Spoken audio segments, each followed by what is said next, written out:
Anchadan beri BYD olmadim. Bugun men sizlarga yangi BYD C-Line 05 mashinasini ko'rsatib o'taman. Agar sizlarga C-Line 06 ga ozgincha pul yetmasa, men buni variant sifatida ko'rishingiz mumkin.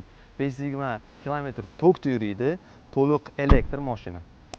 Buni ballonlari R18 katta ballonlar bilan jihozlangan. 60 kilovatlik batareyasi bor va 360 kamera, cruise control, avtopilot, hamma qulayliklardan bor. Kirganda buni 3 ta monitor deb o'ylaymiz. Bu monitor emas, bu prosta ishlab qo'yilgan mana shunaqa. Eng muhimi bunda xolodilnigi bor. Bunaqa narxda mashinalarda xolodilnik bo'lmaydi, bunda bor.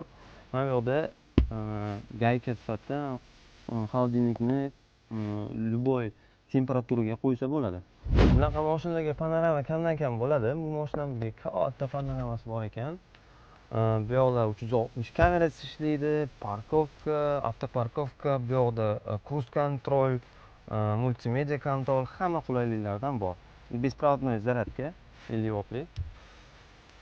Orqadagi faralar chiroyli qilib dizaynlashtirilgan. Mana bunaqa yonadi bu yoqlari.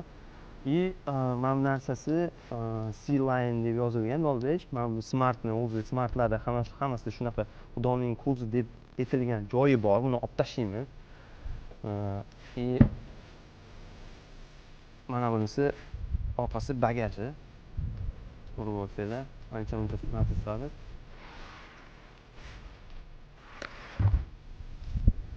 Narxiga kelsak, buni narxini 27500 bozorda baholanyapti.